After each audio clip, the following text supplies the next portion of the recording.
Hello दोस्तों, मैं हूं गौरव एंड पिछले वीडियो में अपन ने इंटीग्रेशन रिक्वेस्ट के बारे में देखा था।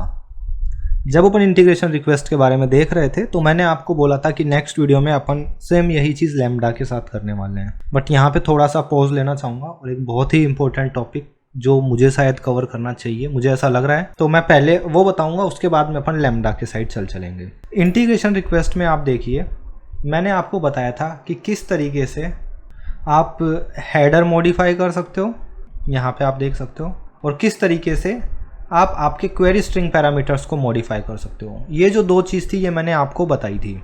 बट क्या हो आपको ये बॉडी भी मॉडिफाई करनी हो, ये चीज़ आप कैसे करोगे, ये जो चीज़ है ये अपन देखने वाले हैं इस वीडियो के अंदर। तो चलिए स्टार्ट करते हैं। सबसे पहले एडिट करता हूँ मैं इसको एंड यहाँ पे मैं आपको बता दूँ, आप नहीं कर पाओगे, यहाँ पे ऑप्शन ही नहीं है। बट अगर आपको बॉडी मॉडिफाई करनी है तो आपको ये जो प्रॉक्सी इंटीग्रेशन है इसको डिसेबल करना पड़ेगा। जब तक ये इनेबल रहता है, इसका मतलब ये रहता है कि जो भी रिक्वेस्ट बॉडी आएगी आप वैसे के वैसे उसको आगे पास कर दोगे सर्वर को, ठीक है। एंड जैसे ही मैं इसको डिसेबल करूँगा, आप देखिए यहाँ पे ये ऑप्शन आ गया है मैपिंग टेम्पलेट का, ठीक है। एंड आप यहाँ पे लिख दीजिए application/json जनरेट टेम्पलेट,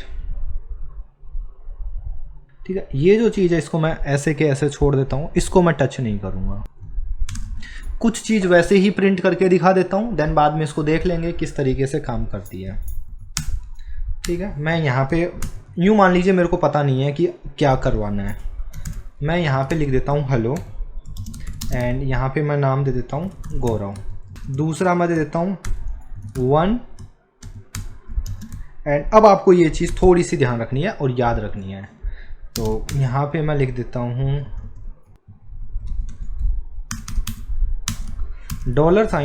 $input, ठीक है। एंड जब आप लिख दोगे $input डॉट, आपको यहाँ पे लिख देना है परम, और मैं इसको एक कर्ली ब्रेसेस, सॉरी मैं इसको ब्रेसेस के अंदर डाल दिया। नथिंग एल्स, कुछ भी स्पेशल नहीं है, एकदम सिंपल है, राइट। मेरे को लगता नहीं है कि यहाँ पे आपको कुछ भी डिफ़िकल्ट लग रहा होगा। एक तो हेलो और एक 1 करके भेजा है जिसके अंदर मैंने ये सारे के सारे ये इनपुट डॉट परम्स लिख दिया एंड मैं इसको सेव पे क्लिक कर देता हूँ।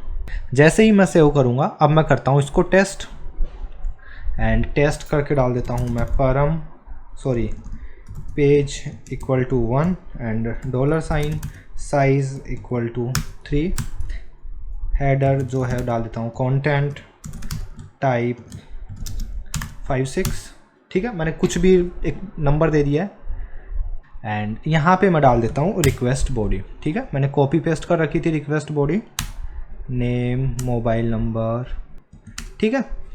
एंड अब मैं टेस्ट पे क्लिक करता हूँ। जैसे ही मैंने टेस्ट पे क्लिक किया तो मेरे को रेस्पॉन्स यहाँ मिल चुका है, बट यहाँ पे देखिए रिक्वेस्ट में क्या क्या पहुँचा है। और अगर आप यहाँ पे रिक्वेस्ट में देखोगे तो सबसे पहले आपको आपके हेडर्स पहुँच चुके हैं, यहाँ पे आप देख सकते हो। उसके बाद में आपको आपका क्वेरी स्ट्रिंग जो है वो देखिए यहाँ पे केवल और केवल 1 पहुँचा है, ठीक है। पहले तीनों आ रहे थे, जस्ट अगर नहीं याद है तीनों आ रहे थे तो पीछे वाला वीडियो वापस से देखना। अब केवल और केवल 1 हेडर पहुंचा है और जिसका काउंट 3 है। जो अपन ने पास करवाया है केवल वो पहुंचा है, ऐसा नहीं कि सारे के सारे पहुंचे जा रहे हैं। साथ ही साथ अब जो बॉडी आई है, बॉडी के अंदर हेलो आ गया, और ये जो 1 वाला था जिसके अंदर मैंने ये लिखा था, याद है आपको? बैक करता हूँ इसको मैं, इंटीग्रेशन रिक्वेस्ट, एंड यहाँ पे आप देखिए हेलो गौरव तो वैसे के वैसे पहुँच गया। और ये 1 की जो वैल्यू है वो क्या है आप ये देखिए, पाथ खाली है, क्वेरी स्ट्रिंग पेज और साइज दोनों पहुँच चुके हैं, हेडर्स के अंदर कंटेंट टाइप पहुँचा है। एकदम सिंपल, कुछ भी डिफ़िकल्ट नहीं है। अब अपन चलते हैं अपने यहाँ पे, और आपको ये समझ में आ गया कि 1 के इनपुट पैरम्स के अंदर आपको ये सारे के सारे वैल्यूज़ पहुँच रहे हैं, तो आप क्वेरी स्ट्रिंग वैसे के वैसे डाल सकते हो। तो आप क्या कर सकते हो, यहाँ पे आप लिख सकते हो, एडिट करता हूँ इसको एंड मैपिंग, एंड यहाँ पे आप लिख सकते हो क्वेरी पेज = अब पेज जो है ये कहाँ आएगा, ये आ रहा है कहाँ पे, $input डॉट क्या था याद करो, मैंने आपको बोला था परम्स, राइट। डॉट परम्स के अंदर क्या था, परम्स के अंदर था क्वेरी स्ट्रिंग, राइट, और क्वेरी स्ट्रिंग के अंदर साइज। तो आप इस तरीके से लिख सकते हो, input dot params dot and यहाँ पे आप लिख सकते हो क्वेरी स्ट्रिंग डॉट पेज, ठीक है। एंड दूसरा साइज भी आप प्रिंट करवा सकते हो। अब मैं यहाँ पे आपको एक दूसरा तरीका बताऊंगा साइज प्रिंट करने का, और दोनों में डिफरेंस क्या है मैं आप लोगों को ये भी यहाँ पे क्लियर कर दूँ। ये जो परम्स के अंदर जो ब्रेसेस है वहाँ पे आप डाल सकते हो आपकी की, आपने डाल दिया साइज, ठीक है। तो ये क्या करेगा, ये जो पैरामीटर था जिसकी वैल्यू ये थी, इसके अंदर जाके देखेगा पाथ के अंदर कोई साइज है क्या, नहीं है। क्वेरी स्ट्रिंग के अंदर कोई साइज है क्या, हाँ है, तो ये वैल्यू उठा लेगा, ठीक है। तो ये क्या काम आएगा, ये केवल तब ये क्या करता है, हर एक डिक्शनरी के अंदर जाके देखेगा, जहां पे भी उसको साइज मिल गया वो वैल्यू वो इस साइज को दे देगा। और ये क्या करेगा, ये एग्जैक्ट इस लोकेशन से जाके उठा के लाएगा साइज, या इस लोकेशन से ही पेज उठा के लाएगा। मतलब परम्स के अंदर क्वेरी स्ट्रिंग में जाएगा देन साइज में जाएगा, उसको अगर पाथ में साइज मिल गई तो, पेज में मिल गई तो वो वाली उठा लेगा, ठीक है। एंड इसको मैं सेव कर देता हूँ, टेस्ट पे क्लिक करता हूँ एंड अगेन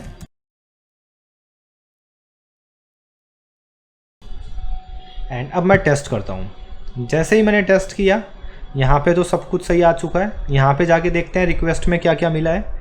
एंड आप देखिए यहाँ पे आपको पेज और साइज़ दोनों मिल चुके हैं। तो मेरे को केवल ये बताना था कि आप किस तरीके से पेज और साइज़ पहुँचा सकते हो। अब आपके दिमाग में एक चीज़ आई होगी कि गौरव आपने क्वेरी स्ट्रिंग पैरामीटर्स पहुँचा दिए हैं, ठीक है। क्वेरी स्ट्रिंग पैरामीटर्स के अलावा हम देख रहे हैं कि हेडर्स भी मॉडिफाई होके पहुंच चुके हैं, कोई गलत नहीं है। और साथ ही साथ पिछली रिक्वेस्ट के अंदर ये भी देखा था आपने हेडर्स की, हेडर्स को कैसे निकालना है आपको ये भी समझ में आ गया होगा कि अगर मैं यहाँ पे जाऊँ इंटीग्रेशन रिक्वेस्ट में एडिट करूँ और अगर मेरे को देना हो हेडर्स कॉलन, देन अगेन मैं यहाँ पे इस तरीके से दे सकता हूँ, ठीक है। आपको input dot param directly use नहीं करना है। अगर आप किसी भी एक लाइव एप्लीकेशन पे काम कर रहे हैं तो आपको पूरा का पूरा पाथ देना है, ये चीज़ ध्यान रखना। मैं डेमो दे रहा हूँ आप लोगों को, चीज़ बता रहा हूँ आपकी अंडरस्टैंडिंग, ठीक है, अंडरस्टैंडिंग क्लियर हो जाए मैं इसलिए बता रहा हूँ। तो मेरे को यहाँ पे मैं ऐसा नहीं है कि मैं सब कुछ प्रॉपर टाइप कर रहा हूँ, मैं ऐसा है कि हाँ ठीक है इससे काम चल जाएगा, आप लोगों को दिखाना है। बट जब भी आप काम करो तो आपको input dot params dot headers dot content type पूरा का पूरा यूज़ करना है, ये ध्यान रखना, ठीक है। तो यहाँ से ये हेडर्स आ जाएंगे बट बॉडी का कुछ भी नहीं आया, राइट। अगर आपको मैं दिखाऊं इसको सेव करके, ये मैं सेव कर देता हूं एंड एक बार मैं टेम्पलेट वापस से देखना चाहूँगा। हाँ यस, यहाँ पे गलती हो गई, क्वेरी के बाद में एक कोमा होना चाहिए था लाइन नंबर 6 पे। तो एडिट करता हूँ मैपिंग टेम्पलेट एंड ये कर दिया, ठीक है। सेव करते हैं वापस एंड वापस से टेस्ट करके मैं आप लोगों को दिखाता हूँ। Test again, page equal to 6 and percent size equal to 60 and content type equal to app/json request body and test, ठीक है। टेस्ट हो गया, चलते हैं यहाँ पे क्या डेटा आया है। अब आपको समझ में आ रहा होगा कि मैं इस वेबसाइट को बहुत ज़्यादा यूज़ क्यों करता हूँ। जब भी मेरे को लाइव टेस्टिंग करनी होती है, क्या डेटा जा रहा है, क्या पेलोड आ रहा है, तो मैं इस जगह पे आके देखता हूँ, ठीक है। तो अभी आप देखिए यहाँ पे आपको हेडर्स भी मिल गया, क्वेरी स्ट्रिंग पैरामीटर भी मिल गए, बट आप जो ये बॉडी भेज रहे हो ये तो कहीं आ ही नहीं रही है, ये कैसे लाओगे, ठीक है। तो इसको भी लाते हैं एंड अगेन चलते हैं इंटीग्रेशन रिक्वेस्ट पे एंड इंटीग्रेशन रिक्वेस्ट पे जाने के बाद में करते हैं edit and mapping template and यहाँ पे मैं कर देता हूँ /data। आप देखिए ये हेडर्स की स्पेलिंग भी गलत थी, अगर आप देखो तो यहाँ पे एक डबल कोलन मिसिंग था, और अगर आप यहाँ पे जाके देखोगे तो यहाँ पे भी हेडर्स में देखो यहाँ पे तो ये आया है बट यहाँ पे ये आया ही नहीं। तो इस तरीके की कोई गलती है तो भी आप इजीली पता कर सकते हो। डेटा की जो वैल्यू है मैं डायरेक्टली पास करना चाहूँगा input.json, ठीक है। एंड मैंने यहाँ पे डायरेक्ट $साइन लिखा है और कुछ भी नहीं, एकदम सिंपल, ठीक है। जेसन पाथ आप दे सकते हो बट उसको छोड़ते हैं, डायरेक्ट सिंपल दे दिया मैंने एंड इसको मैं कर देता हूँ सेव। अब क्या करते हैं, अब मैं जाता हूँ टेस्ट पे और टेस्ट करते हैं। टेस्ट पे गया, again page equal to size equal to 50 एप्लीकेशन/json एंड रिक्वेस्ट बॉडी, ठीक है। ठीक है, इतना सा है एंड टेस्ट। अगेन डाटा पहुंच चुका है। अब यहाँ पे चलते हैं और देखते हैं क्या डाटा आया है। बहुत बढ़िया, दिख रहा है आपको कुछ। और अब आपका जो लैम्डा फंक्शन होगा वो इस डाटा को इजीली यूज़ कर सकता है। तो आई होप आपको समझ में आ रहा होगा कि मैं क्यों इस चीज़ को मैं बार बार आप लोगों को बता रहा हूँ। ठीक है, मैं आपको केवल डाटा प्रिंट करके बता रहा हूँ, बट एक बार डाटा सर्वर पे पहुंच गया तो उस डाटा के साथ क्या करना है वो डेवलपर की प्रॉब्लम है। एंड टू बी ऑनेस्ट, ये जो काम है ये भी डेवलपर का है, मेरा नहीं है। बट मैं जिस चेयर पे बैठा हूँ, इट्स माई रेस्पॉन्सिबिलिटी कि मेरे को जितना आता है एटलीस्ट मैं उतना कवर करूँ। ठीक है, या फिर मैंने खुद ने जितना इंडस्ट्री में यूज़ किया है, नो डाउट उतना तो मैं कभी नहीं बता सकता, बट उसके आसपास तक मैं आप लोगों को ले जाऊं। ठीक है, चलिए इतना हो गया। अब सेम इंटीग्रेशन लैम्डा के साथ कैसे करेंगे, ये जो चीज़ है ये अपन देखने वाले हैं अगले वीडियो में। तो दोस्तों इस वीडियो में इतना ही, मिलते हैं अगले वीडियो में, बाय बाय।